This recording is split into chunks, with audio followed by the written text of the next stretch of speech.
अगर बजरंग को थाने से छुड़ा के कोई लाता है, वो नागौर का सांसद है, वो मयूर विहार थाने के अंदर जाके अपने भाई को छुड़ा के और बिना मुकदमे वापस लेकर आता है। भाई ये तय है कि राजस्थान में बदलाव होगा और ऐसा बदलाव होगा जिसकी कल्पना न तो देश के लोगों ने की होगी और न राजस्थान के उन जिलों के लोगों ने की होगी जो आजादी के 70 साल बाद आज छोटा सा काम पड़ जाता है, वो सरकार की तरफ टकटकी लगा के देख रहे हैं। वो सोचते हैं कोई नेता आएगा, कोई अधिकारी आएगा, वो उनकी समस्या का समाधान करेगा। भाइयों, राष्ट्रीय लोकतांत्रिक पार्टी का गठन जिन मुद्दों को लेके हुआ, कल मुझे मीडिया वाले पूछ रहे थे कि पहले कौन कौन सी पार्टियां बनी।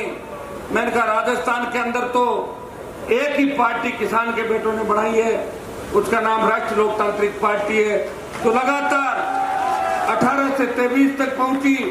29 अक्टूबर 23 को इस पार्टी को बने 5 साल हो जाएंगे। 5 साल का जो सफर है वो आपके सहयोग आशीर्वाद से 5 प्रधान, 3 विधायक, 1 सांसद और राजस्थान में अगर किसी दल को मान्यता मिली, अगर राजस्थान के अंदर 70 साल में वो दल जिसको तैयार करने वाले, जिसको खड़ा करने वाले खून पसीने से इस पौधे को सींच के वटवृक्ष बनाने वाले आप हो, अगर किसान और जवान का कोई दल है, वो राष्ट्रीय लोकतांत्रिक पार्टी है, जो देश की सबसे नई पार्टी है। अगर देश की सबसे नई पार्टी की बात चलती है तो गूगल पे सर्च करोगे तो आपको आरएलपी पार्टी दिखाई देगी। और भाइयों, आरएलपी का ये भी इतिहास है कि देश की सबसे बड़ी नई पार्टी का सांसद लोकसभा के अंदर जाता है और जब देश के किसान को तकलीफ के अंदर देखता है, पंजाब से किसानों का आंदोलन चलता है, हरियाणा के किसान के बेटे उन भाइयों की मदद करते हैं, उत्तर प्रदेश का किसान जब सड़क पे आता है, दिल्ली का किसान सड़क पे आता है, तब ये आवाज आती है कि काश कोई राजस्थान से आए, उस NH8 को जाम करे। वो तमाम किसान नेता हनुमान बेनीवाल से बात करते हैं, अगर वो चाहता तो मंत्री बन सकता था, उसकी पार्टी देश की नई पार्टी है, वो चाहता तो सत्ता का सुख भोग सकता था मोदी अमित शाह के साथ, लेकिन वो कहता है कि मेरे भाई सड़कों पे हैं, मैं मेरे भाइयों की तकलीफ नहीं देख सकता। मोदी की सत्ता छोड़ के सड़क पे अगर 70 दिन कोई संघर्ष करता है, वो नागौर का सांसद है जिसने राजस्थान का मान और सम्मान पूरे देश के अंदर बढ़ाया। भाइयों, अग्निपथ, मेरे पे लोग ये भी आरोप लगाते हैं कि हनुमान जी के साथ तो नौजवान है, सिर्फ युवा लड़कों की फौज है, युवा ही परिवर्तन करते हैं। हर क्रांति के नायक नौजवान थे, तात्या टोपे, मंगल पांडे से लेके भगत सिंह तक जो क्रांति के हीरो थे वो नौजवान थे, उनकी उम्र बहुत कम थी। नौजवानों ने जब जब चाहा देश के अंदर परिवर्तन किया, नौजवानों ने जब जब चाहा प्रदेशों में परिवर्तन किए। आसाम के अंदर एक बार नौजवानों ने बहुत बड़ा आंदोलन किया और मुख्यमंत्री से लगा के सारे मंत्री और विधायक उस पार्टी के बने। नौजवानों की एक पार्टी आसाम के अंदर बनी थी।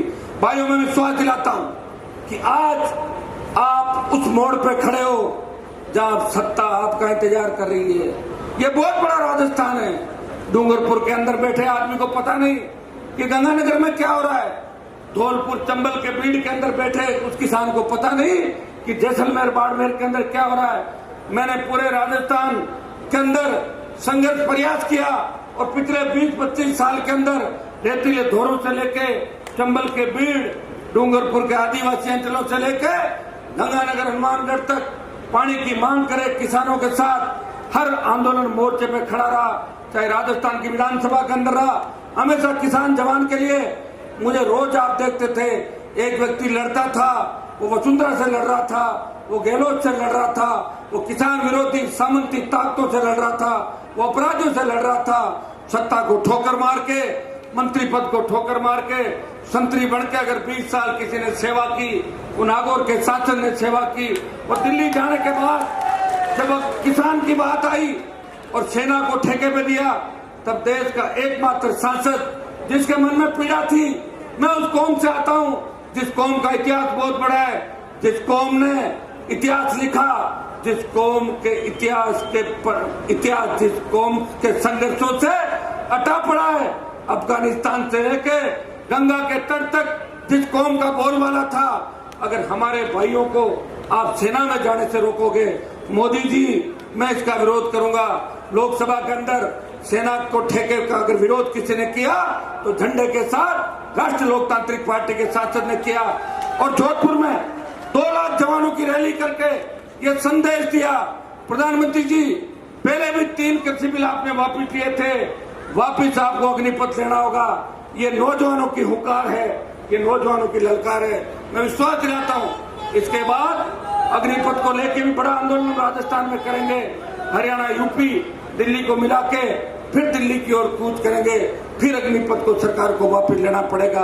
अभी दिल्ली का पहलवान, दिल्ली की हमारी किसान की बेटियां जब जंतर मंतर के अंदर बैठी अपने लिए न्याय की गुहार लगा रही थी, उत्तर प्रदेश के बाहुबली सांसद जो भारतीय जनता पार्टी को कितना डोनेट करते होंगे, मुझे लगता है कि बहुत बड़ा व्यक्ति होगा, ये पूरी बीजेपी झुक गई उसके सामने। लेकिन अगर देश का कोई सांसद सबसे पहले जंतर मंतर के धरने पे पहलवानों के बीच जाता है, वो नागौर का सांसद है जो जाके बेटे के सम्मान की लड़ाई लड़ता है। उसके बाद लोकसभा का नया भवन बनता है, लोकसभा के नए भवन के उद्घाटन पे कांग्रेस अपनी राजनीतिक रोटियां सेकती है। कांग्रेस पार्टी कहती है कि हम बहिष्कार करेंगे, उनका मुद्दा दूसरा होता है। बीजेपी अंदर जाने की बात करती है, एनडीए यूपीए में देश बढ़ जाता है, उन पहलवान बेटियों को भूला दिया जाता है। तब इस देश के किसान का एक बेटा हनुमान बेनीवाल ये कहता है कि पहलवान बेटियों को न्याय नहीं मिला, मैं नए लोकसभा भवन के अंदर नहीं जाऊंगा। ये अगर किसी ने त्याग समर्पण किया, आपके भाई ने किया, और पहलवानों पर लाठीचार्ज होती है, पहलवानों को गिरफ्तार किया जाता है। अगर बजरंग को थाने से छुड़ा के कोई लाता है, वो नागौर का सांसद है, वो मयूर विहार थाने के अंदर जाके अपने भाई को छुड़ा के और बिना मुकदमे वापस लेके आता है। भाइयों, ये छोटी सी कहानी मैंने दिल्ली की आपको बताई।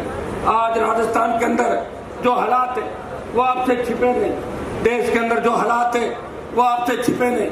मैं यहाँ इस कार्यक्रम की सफलता के लिए मैं धन्यवाद दूंगा हमारे छोटे भाई कानाराम जी, गिटाला, डॉक्टर विवेक मात्रा, इन लोगों ने बहुत संघर्ष किया डूंगरगढ़ के अंदर। भाई उनके पास जो 2-3 दिन जब हम बैठे थे मोर्चरी के अंदर,